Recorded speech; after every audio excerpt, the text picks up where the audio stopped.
The house was in a beautiful, beautiful area of Thorncrest, right on Rathburn Road. It's a nice looking house. You'd think it was a nice house. The rooms were quite large. It definitely had an odd feel to it. It's not necessarily something you could even really put into words. The house felt very, very much in conflict. I don't know about you, but I've been in a haunted house. At least it seemed haunted to me. I've asked around. Many of my friends claim they've been in haunted houses too. But it was just an evening's adventure. A chance to be momentarily scared and then to get the heck out and go home to tell spooky stories. But what if you had to live in a haunted house, day after day, night after night, month after month? That would be a different experience altogether. That would affect you deeply. Hi, I'm Lawrence Chow, and today we're going to meet the Tucker family. The Tuckers were a happy, loving family when they moved into a spacious, charming house in an upscale Toronto neighborhood. But what they didn't know was that the house seemed to have other residents, and after a year of living there, the house was no longer charming, and the Tuckers were barely a family. I think the only safe part of the house was where the addition of the house, the sunroom, was built on. It almost felt safe, like there was nothing wrong there. It was perfectly normal. You have this one part of the house that is just inviting and beautiful, and you love it in there. I loved it in there. And then to go from this part here into that part, it just felt like you're walking through almost like a barrier. It was just a totally different feeling. That's really where I spent most of my time when I was home and where we hung out. The rest of the house felt very, very much in conflict. There was just something that just made things seem a little more uptight than home should be.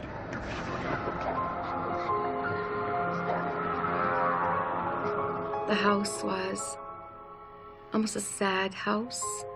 As we lived in it, we started having a lot of problems in that home.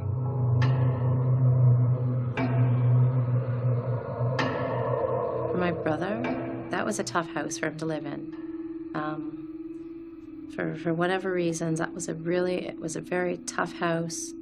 I want to say there's a lot of violence in that house. There were a couple of different feelings that you got in the house, between, sort of an intense sort of anger that you felt on the upstairs. There were outbursts of almost violent behavior, especially in the old side of the house.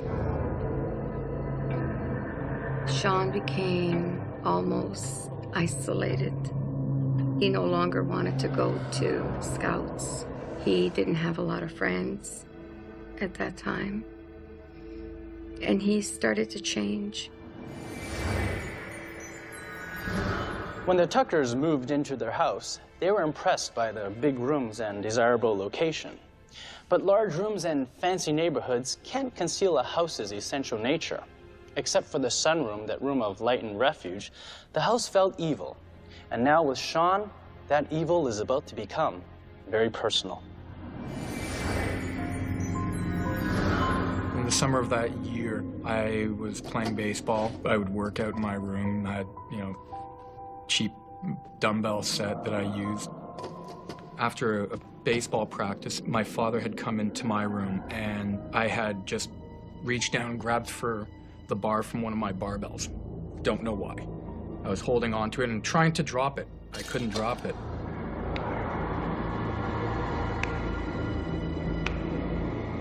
He told me he didn't know what to do. He couldn't put it down. Every single muscle in my arm just went completely tense, as though I was gonna club my father with that bar.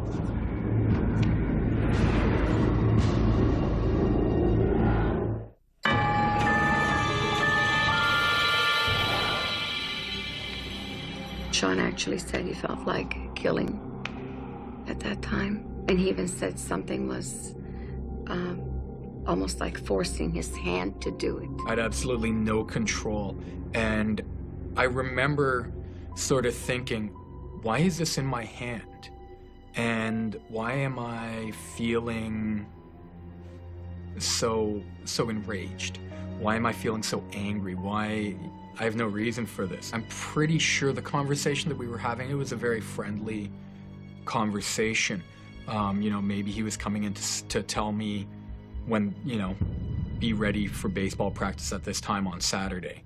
But there was nothing that was overtly angry about the situation between him and I at that point in time. It was just that odd rage that overcame me, a feeling of not being in control.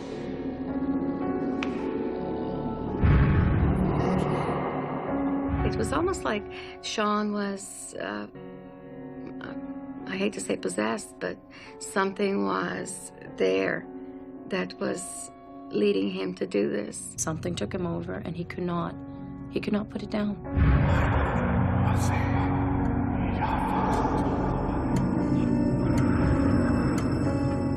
And as soon as my father had left, all those angry feelings that had encompassed me were gone. And literally the barbell just dropped out of my hand. Sean was a nice little boy. And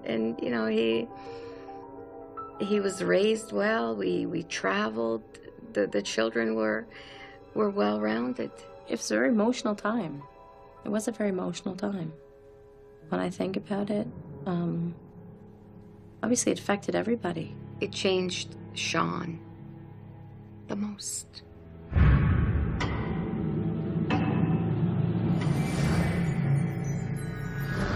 Our consultants tell us that Sean's behavior with his father is similar to descriptions of demonic possession. But the mysterious force that overcame Sean and the ominous feeling of dread that pervades the house are not the only unusual powers at play. For now, the Tuckers face another kind of extraordinary phenomenon, and this time it takes a very visual form. I was in the washroom downstairs, and there was a staircase to the left. The washroom was here.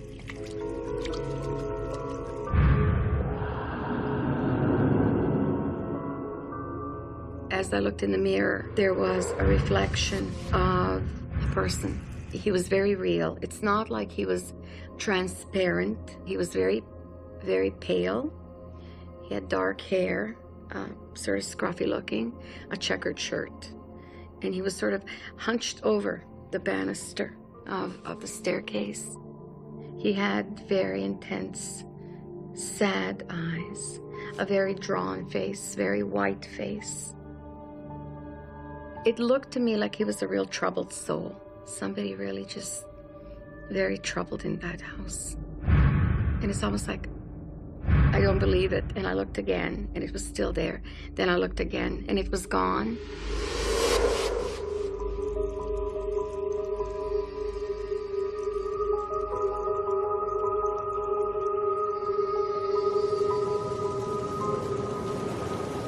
It was a Sunday afternoon. My parents, my sister, and my two brothers, they had gone on a road trip somewhere. It was probably about 4 or 5 o'clock. I figured that they'd be getting home soon. Had to go to the washroom. Went into the washroom, left the door open just in case that they had called so I could hear the phone, go run, grab the phone. And as I'm standing there, I kind of catch something out of the corner of my eye, just in the mirror. I look over at the mirror, and I see on the banister, on the rail coming down, the torso to head of a man.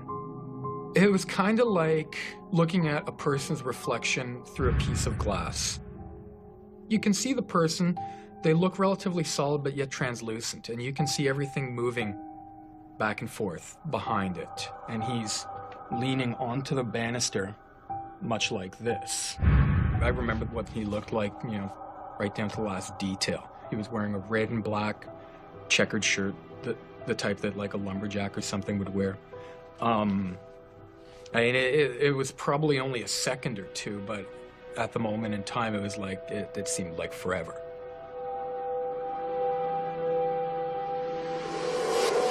We walked in the house, and he said, "Hey, Mom, I saw this dude." I'm like, "Well, Sean, what dude?" "Ah, there's this dude in on the stair." And I said, "Well, describe it. What did he look like?" And he described the lumberjack. There was something about him that, looking into his eyes, just looking at his face, you could see the sadness on his face. You could see that there was something that just wasn't right, but yet you knew that you were safe. You knew that he didn't mean you any harm. I don't think he would really be malicious. He didn't seem malicious. He seemed like a pretty kind person, just by looking at him. And I don't believe that he was the only one there. The figure seen on the stairs by both Sylvia and Sean is interpreted by our experts as one that resembles a damned soul, seen throughout the ages in literary works. As well, his manner and behavior suggest to them a deep sense of loss. I do think that there was more than one spirit in the house. I've had conversations with my sister, and I'm sort of the belief that there might have been up to 3, but there was definitely more than one spirit for sure.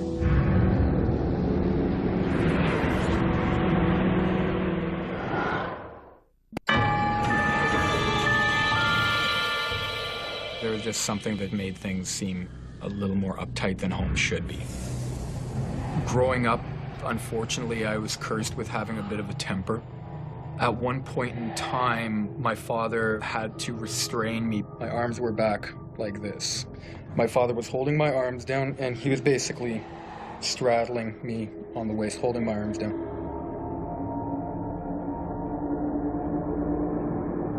I don't know how he did it, but Sean just literally pushed Glenn off. I don't know what kind of super strength came over Sean or where he got it from, but he literally, he threw my father off of him, and how that happened or what overtook him, I don't know. This happened in the living room. I rolled over basically into this solarium, this addition to the house. At that moment, everything just completely devoid of any feeling whatsoever. It was like, well, what just happened there? That was just weird. For a 12-year-old boy, I mean, to have that kind of super strength like that over, a man who's so big, no, it just doesn't make any sense. Any of the anger that I had originally felt prior to being pinned down, everything was just gone. And here again, this was happening in the old part of the house, in front of the fireplace. And they were rolling. Eventually ended up in the new part and gone. Unlike her mother and brother, Tanya Tucker has yet to be directly touched by the strange forces in the house. But this is about to change.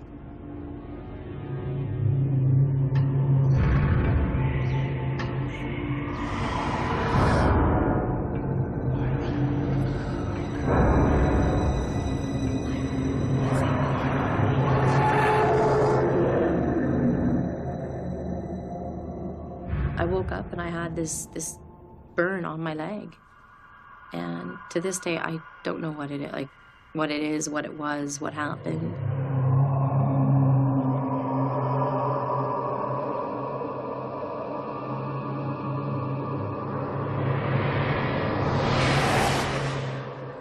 Well, Tanya went to bed and she got up in the morning, and it was almost like a peculiar bubble, like some kind of a bubble.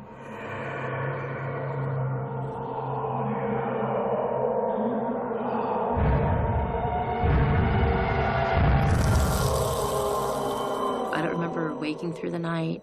I just remember waking up in the morning with it and showing my mother, and she saw it, and she's like, "What's that?" I couldn't tell. And it just stayed and stayed and stayed. It never went away. And we'd put ointment and things on it. Did we go to the doctor? Yeah, he couldn't really say what it was.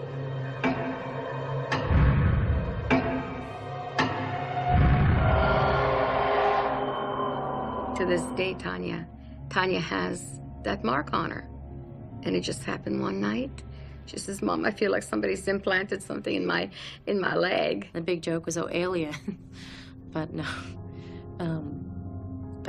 I still have it to this day, you know. I still walk around with it. I happened to be sitting in our living room, and nobody was cooking. It wasn't anything like that. And all of a sudden, you know, we started smelling this very strong smell of smoke, like burning wood. It was basically localized in the living room area. At one point in time, it would be over in, you know, the northeast corner. Then next thing you know, it was right on your lap. Literally, right beside me, I had the smell of smoke. It was nowhere else in the room. My mother came in, and I said, just, you know, you smell that? I walked across the room, and this smell, like, it followed, and everybody there, they could smell it. It was something that was noticed. It would be like, hey, can you smell that? Wow, isn't that kind of cool? Where's that coming from? There was a constant wood burning smell. So we went through the house, especially the downstairs. And trying to figure out where it was coming from. And then finally, when I went to the other part of the house where the new, you know, addition was, it just went away. Didn't go there. We investigated the fireplace, and it did not come from the fireplace or the chimney. Throughout time, kind of figured that there was something a little more in terms of what was going on with that smell.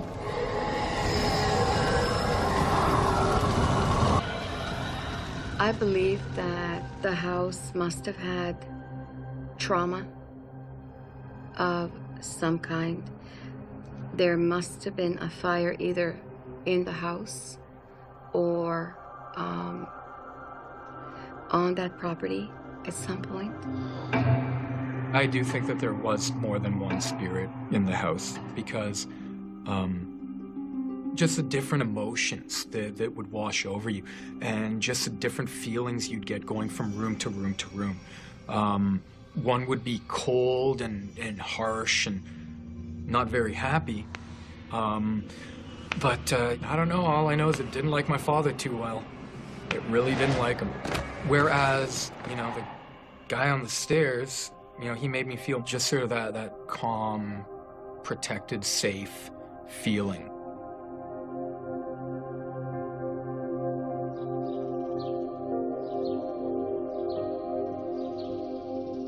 Having seen good and evil, and I've seen both, it was evil. Whatever was in there was evil. I think it changed us. It got to the point where it almost tore apart the family. It got intense. It did. It really went from being, you know, a nice family to, you know, torn apart family. It all sort of went with the whole thing. This is a horrible house. We're not happy in here. Something is happening in here. And we have to look elsewhere. We have to move. I still get, you know, I still get creeped out.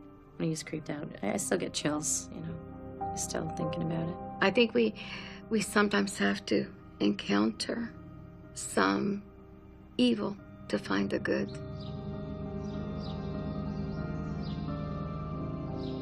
I think it really sort of solidified in my mind the fact that there's something more for us.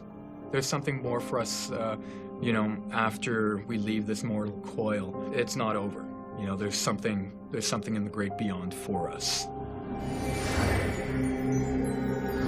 In reviewing the Tucker story, our literary consultant, Dina Bain-Taylor, was reminded of Dante's Inferno, the burning smells, a ghost that is a damned soul, a demon that possessed Sean, the unexplained mark on Tanya's leg. To the Tuckers, the house is full of evil beings. The family feels they had no problems when they moved in. They blame all their domestic and emotional difficulties on the house. Can evil spirits tear apart a happy family? Or are there problems that already exist beneath the surface in any family, making them vulnerable? One thing is for certain. The Tucker family went into that house intact and came out broken. The house is gone now. A new house has been built on a different part of the property. But for the Tuckers, it's all after the fact. As they see it, the house and its inhabitants have done their dirty work. Houses have, I believe, personalities. And I believe you have to treat a house a certain way and everything in it a certain way. So you have to love your house. And if a house is not loved, and if there's hatred in that house, it comes out. Obviously, I still think about it. I still dwell on it. It's something that you live with the rest of your life.